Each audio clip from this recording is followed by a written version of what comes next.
الله رب محمد صلى عليه وسلم نحن عباد محمد صلى عليه وسلم صلى الله تعالى عليه وسلم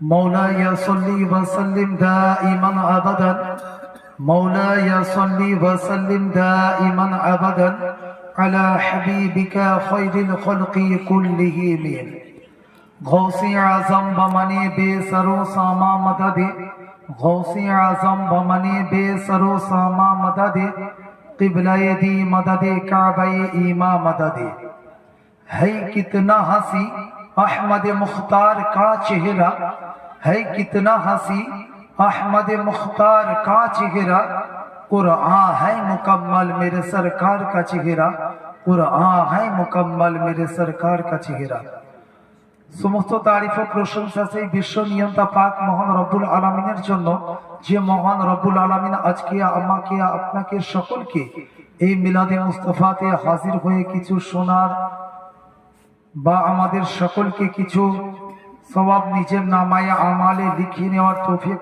দান করেছেন, সেই মহান রব্বুল আলামিনের প্রতি সকলে মিলে বলুন আলহামদুলিল্লাহ। তারপরে পড়ি তিনার প্রেমিত রাসূল মা আমিনার লাল মরুর দুলাল হুজুর আকায়ে নামদার জনাবে আহমদ মুজতবা মুহাম্মদ মুস্তাফা সাল্লাল্লাহু তাআলা আলাইহি ওয়াসাল্লাম এবং তার সমস্ত আলো আওলাদ এবং সমস্ত সাহাবায়ে কেরামের প্রতি লাখো লাখো ও কোটি কোটি দুরূদ ও সালাম বর্ষিত হোক, অর্পিত হোক। সকলে মিলে বলো আল্লাহুম্মা আমিন।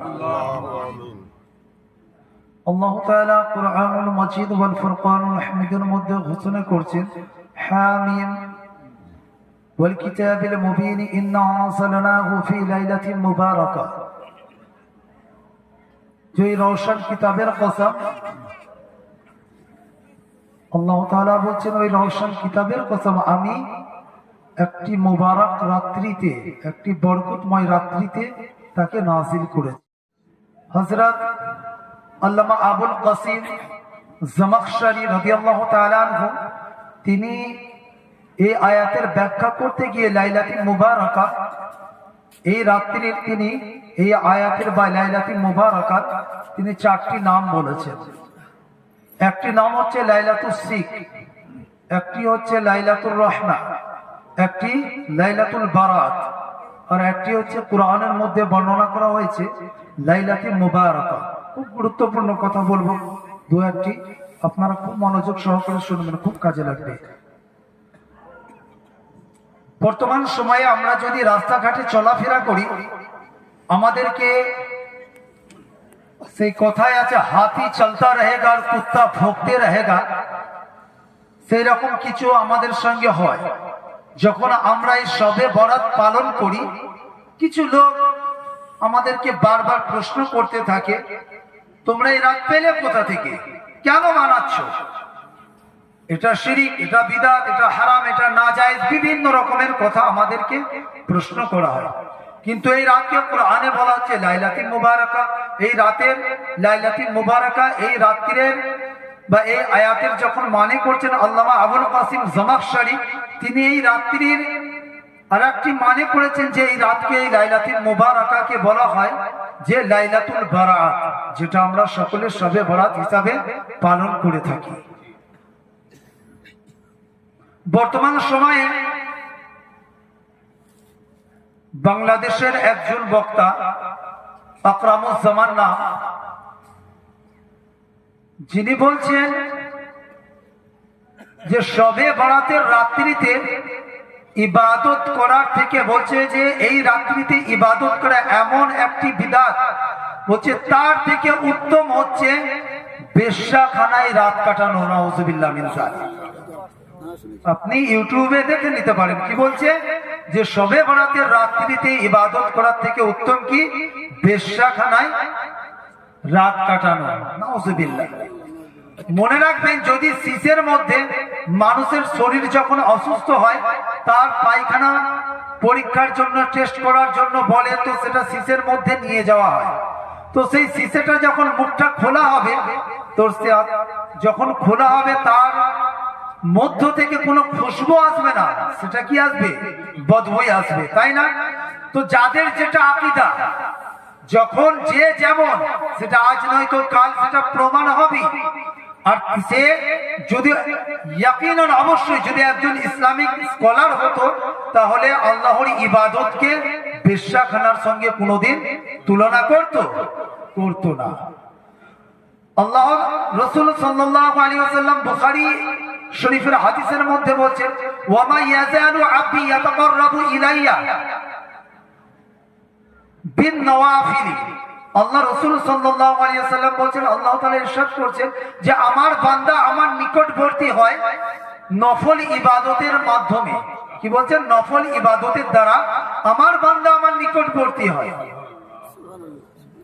তাহলে বুখারী শরীফের হাদিসের মধ্যে আল্লাহ তাআলা বলছে, আল্লাহ রাসূল তিনি ইরশাদ করে দিলেন যে আল্লাহ তাআলা বলছেন যে তিনার বান্দারা তিনার নিকটবর্তী হয় নফল ইবাদতের মাধ্যম দিয়ে। আরেকটি কথা বলি যে আল্লাহ কোরআনের মধ্যে বলা আছে, ইন্নাল্লাহা ইউহিব্বুত তাওয়াবিন। ইয়াকিনান অবশ্যই আল্লাহ তাআলার কাছে পছন্দনীয় যারা তওবা করে, যারা নিজের গুনাহ থেকে তওবা করেন, তারা আল্লাহর কাছে খুব পছন্দনীয়। আচ্ছা বলেন তো, তওবার জন্য কোনো লিমিট বেঁধে দেওয়া হয়েছে? তওবার জন্য কোনো সময় বেঁধে দেওয়া হয়েছে? কোনো সময় বেঁধে দেওয়া হয়নি। তাহলে সে আকরামুজ্জামান আরেকটি কথা বলছে যে শবে বরাতের রাত্রিতে কোনো ইবাদত করা যাবে না, ওই রাত্রিতে কোনো তওবা করা যাবে না। তাহলে কি সে আল্লাহ রাসূল সাল্লাল্লাহু আলাইহি ওয়াসাল্লামের থেকে ঊর্ধ্বে? সে কি আল্লাহ তাআলার থেকে ঊর্ধ্বে? তওবার কোনো লিমিট বেঁধে দেওয়া হয়নি। তারপরেও সে কি বলছে যে তওবা কবুল হবে না, তওবা করা যাবে না। আল্লাহ রাসূল সাল্লাল্লাহু আলাইহি ওয়াসাল্লাম সেই রাত্রির জন্য কি বলছে দেখুন, সে বলছে এই রাত্রিরে কোনো ইবাদত করা যাবে না। যদি কেউ ইবাদত করতে আসে তাকে মসজিদে ঢুকতে দাও না, বার করে দাও। আল্লাহু আকবার। কাকে মানা করছে মসজিদ থেকে ঢুকতে দেওয়া? কোন মুমিন ভাইকে। আর মুমিনদেরকে আল্লাহর ইবাদত থেকে রুকে দেওয়ার কাজ কাদের? শয়তান ছাড়া আর কারো নয়। শয়তান ছাড়া কারো হতে পারে? শয়তান সবসময় কি চায়? যে মুমিনরা যেন আল্লাহর ইবাদত না করতে পারে। হাদিসের মধ্যে আসছে, আল্লাহ রাসূল সাল্লাল্লাহু তাআলা আলাইহি ওয়াসাল্লাম ইরশাদ করছেন, আনিন নবী সাল্লাল্লাহু তাআলা আলাইহি ওয়াসাল্লাম ক্বালা ইয়াত্তালিউল্লাহু আলা খালকিহি ফি লাইলাতিন নিসফি মিন শাবান ফায়াগফিরু লিজামিই খালকিহি ইল্লা লিমুশরিকিন আও মুশাহিন। আল্লাহ রাসূল সাল্লাল্লাহু তাআলা আলাইহি ওয়াসাল্লাম তিনি ইরশাদ করছেন, যখন তোমাদের কাছে নিসফ শাবানের রাত্রি আসবে, শাবান মাসের 15 তারিখ আসবে, সেই দিন আল্লাহ তাআলা দুনিয়ার সমস্ত মানুষের গুনাহকে maaf করে দেয়। বলুন সুবহানাল্লাহ। আর কি বলছে? যে যারা শিরিক করেছেন তাদের গুনাহ maaf হবে না। আর কাদের? যারা দুনিয়াতে হিংসুক ব্যক্তি, যারা পরের উপরে হিংসা রাখে, শত্রুতা পোষণ করে, তাদের গুনাহ maaf হবে না। আর যারা বলছে এই রাত্রিতে ইবাদত করা শিরিক বিদআত হারাম, তারা এই হাদিসটিকে তাদের ইমাম নাসিরউদ্দিন আলবানী সিলসিলাতুল আহাদিস তার মধ্যে বলছে যে এই হাদিসকে তিনি বলছেন যে এটি সহিহ হাদিস। আর তারা বলছে যে এই হাদিসের উপর তোমরা যে দলিল পেশ করছে এই হাদিসকে এটা যায়িফ, এটা জাল। আরেকটি কথা বলে দিই, যায়িফ হাদিস যে কাজে লাগবে না, এটা যদি কেউ বলে থাকে তাহলে সেটা ভুল কথা। কারণ যায়িফ হাদিস সমস্ত মুহাদ্দিসানে ইকরামের ঐক্যমত, তিনারা বলছেন যায়িফ হাদিস ফজাইল এবং আমলের জন্য গ্রহণযোগ্য। বলুন সুবহানাল্লাহ। আর এক জায়গায় আল্লাহ রাসূল শবে বরাতের জন্য বলছেন, আন আলী ইবনে আবি তালিব ক্বালা ক্বালা রাসূলুল্লাহ সাল্লাল্লাহু তাআলা আলাইহি ওয়াসাল্লাম ইযা কানাত লাইলাতুন নিসফি মিন শাবান ফাকুমু লাইলাহা ওয়া সুমু নাহরাহা فإن الله تعالى ينزل فيها لغروب الشمس إلى سماء الدنيا فيقول ألا من مستغفر لي فأغفر له ألا من مسترزق فأرزق له। আল্লাহ রাসূল সাল্লাল্লাহু তাআলা আলাইহি ওয়াসাল্লাম ইরশাদ করলেন যে যখন নিসফ শাবানের রাত্রি আসবে তোমাদের কাছে, তো তোমরা এই রাত্রিতে কি করো না, তোমরা নামাজ পড়ো এবং দিনে রোজা রাখো। রাত্রিরে তোমরা নামাজ পড়ো এবং দিনে রোজা রাখো। আর আল্লাহ রসুল বলছেন, আল্লাহ তাআলা বলেন, কেউ আছে তোমাদের মধ্য থেকে যে আমার কাছে ক্ষমা চাইবে, আমি তাকে মাফ করে দেব। কেউ আছো তোমাদের মধ্যে যে আজকে আমার কাছে রিস্কের জন্য দোয়া চাইবে, আমি তার রিস্ক বাড়িয়ে দেব। তাহলে হাদিসের মধ্যে আছে এই রাত্রিতে আল্লাহ রাসূল সাল্লাল্লাহু আলাইহি ওয়াসাল্লাম বলেছেন ইবাদত করার জন্য। আর আজকে আমাদেরকে বিভিন্ন রকম ভাবে বলা হচ্ছে এই রাত্রিতে ইবাদত করো না, এই রাত্রিতে ইবাদত করা হারাম। তাই আমি বলবো, হে আমার ইসলামের নওজওয়ান ভাইরা এবং বোনেরা, হে আমার আহলে সুন্নাতুল জামাতের ভাইরা, আপনারা গুজবে কান দেবেন না, আপনারা বদমাযহাবের কথায় আপনারা ভটকে যাবেন না। তাদের কাজই হলো আপনার ঈমানকে নষ্ট করে দেওয়া। ওই আকরামুজ জামান বা ওই বদমাযহাবদের কাছে, ওদের কাছে আল্লাহর ইবাদত উত্তম নাই, ওদের কাছে বেশ্যাখানায় যাওয়া উত্তম। শায়দ ওদের কাছে বেশ্যাখানাটা বেশি প্রিয়, ওদের কাছে হতে পারে বেশ্যাখানার নলেজটা বেশি, তবে ওদের কাছে আল্লাহর রাসূলের ভালোবাসা বিন্দু মাত্র নাই, আল্লাহ তাআলার ভালোবাসা ওদের কাছে বিন্দু মাত্র নাই। যদি থাকতো তাহলে আল্লাহর ইবাদতকে তারা বেশ্যাখানার সঙ্গে তুলনা করতো না। তাই তাদের থেকে আপনারা দূরে থাকবেন, তাদের থেকে আপনারা আপনার ঈমানকে হেফাজত করবেন।